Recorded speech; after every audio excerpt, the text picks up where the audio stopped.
আপনার হাতে থাকা ফোনটা দিয়ে যদি আপনি ফেসবুক ব্যবহার করে থাকেন তাহলে আজকের এই ভিডিওটি আপনার জন্য অত্যন্ত গুরুত্বপূর্ণ। সো ভিডিওটা স্কিপ না করে পুরো ভিডিও দেখতে থাকুন, কারণ ফেসবুক কিন্তু আমাদের ফোনের যাবতীয় তথ্য চুরি করছে। আমরা আমাদের ফোনটা দিয়ে কি অ্যাপস ব্যবহার করি, কোন কোন ওয়েবসাইট ব্রাউজ করি, সমস্ত তথ্য কিন্তু ফেসবুক নিয়ে নিচ্ছে। আর আমরা আমাদের ফোন থেকে আমাদের তথ্য যেন ফেসবুক চুরি না করতে পারে, সেক্ষেত্রে আমরা কি কাজ করতে পারি সেই বিষয় নিয়ে আলোচনা করব আজকের এই ছোট্ট ভিডিওতে। হ্যালো ভিউয়ার্স, আসসালামু আলাইকুম, this is Kamrul and welcome to my channel. Okay, এখন দেখাবো যে আমরা আমাদের ফোনে কি সেটিংস করলে ফেসবুক আমাদের আর কোনো তথ্যই আর নিতে পারবে না, অর্থাৎ আমাদের কোনো তথ্য আর ফেসবুক চুরি করতে পারবে না। জাস্ট আমরা আমাদের ফোন থেকে ওপেন করে নেব আমাদের ফেসবুক অ্যাপ ওপেন করলে আমাদের সামনে এরকম একটা ইন্টারফেস আসবে। এখানে আমরা দেখতে পারবো উপরে ডান পাশে 3 লাইন মেনু রয়েছে, জাস্ট 3 লাইন মেনুতে আমরা ট্যাপ করব।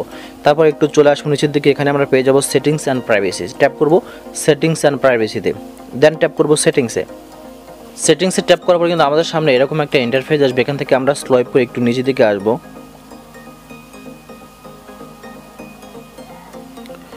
এখানে নিচে দেখতে পারবো আমরা অফ ফেসবুক অ্যাক্টিভিটি নামে একটা অপশন রয়েছে, আমরা অফ ফেসবুক অ্যাক্টিভিটিতে আমরা ক্লিক করব।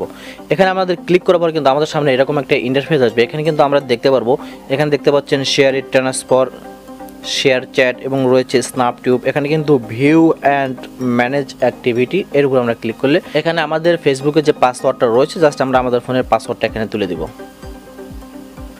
আমাদের পাসওয়ার্ডটা তুলে জাস্ট এখান থেকে আমরা সাবমিটে ট্যাপ করে দেবো। তাহলে কিন্তু পরবর্তীতে আমাদের সামনে যে ইন্টারফেসটা আসবে, এখানে আমরা দেখতে পারবো যে আমাদের কোন কোন বিষয়গুলো ফেসবুক এখান থেকে কালেক্ট করছে আসবে। আমরা এখানে দেখতে পারবো যে আমাদের কতগুলো অ্যাপ, কতগুলো ওয়েবসাইট কিন্তু ফেসবুক এখান থেকে তার অ্যাক্সেস করতে পারছে। দেখতে পাচ্ছেন আমাদের ফোনে আমরা যতগুলো অ্যাপ্লিকেশন ব্যবহার করি প্রত্যেক অ্যাপ কিন্তু এখানে দেখাচ্ছে, অর্থাৎ প্রত্যেকগুলো অ্যাপে আমরা কী কাজ করি ফেসবুক কিন্তু এগুলো তার তথ্য নিচ্ছে।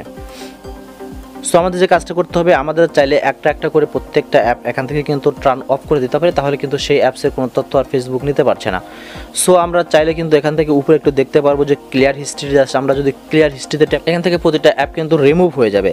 জাস্ট আমরা সেটা না করে আমরা এখানে যে কাজটা করতে পারি, আমরা একটু ব্যাগে আসবো, এখান থেকে নিচে দেখতে পারবো manage your of Facebook activity, just আমরা এই অপশনটার উপর ক্লিক করে দেবো। এই অপশনটার উপর ক্লিক করলে কিন্তু এখানে আমরা প্রথমে দেখতে পারবো ক্লিয়ার হিস্ট্রি নামে একটা অপশন রয়েছে।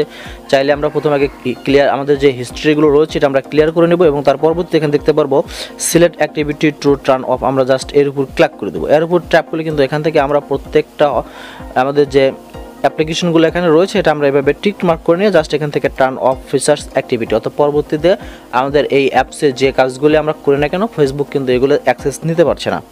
এরপরে ভবিষ্যতের জন্য আমাদের কোনো অ্যাপ যখন আমরা ইনস্টল করব বা কোনো ওয়েবসাইটে যখন আমরা ব্রাউজ করব, সেগুলোর তথ্য যেন ফেসবুক না নিতে পারে, সেক্ষেত্রে আমাদের যে কাজটা করতে হবে, আমরা এখানে দেখতে পারবো ম্যানেজ ফিউচার অ্যাক্টিভিটি, জাস্ট আমরা ম্যানেজ ফিউচার অ্যাক্টিভিটির উপর ট্যাপ করে দিই। এখান থেকে জাস্ট এই অপশনটা আমরা এখান থেকে অফ করে রাখবো। অফে ট্যাপ করলে কিন্তু এরকম একটা ইন্টারফেস আসবে, এখান থেকে জাস্ট আমরা টার্ন অফ করে দেবো। তাহলে কিন্তু পরবর্তী সময় আমাদের ফোন যতদিন থাকবে আমাদের কোনো অ্যাপস, আমাদের কোনো ওয়েবসাইটে যে আমরা যে ব্রাউজ করি তার কোনো তথ্যই কিন্তু ফেসবুক আর নিতে পারবে না।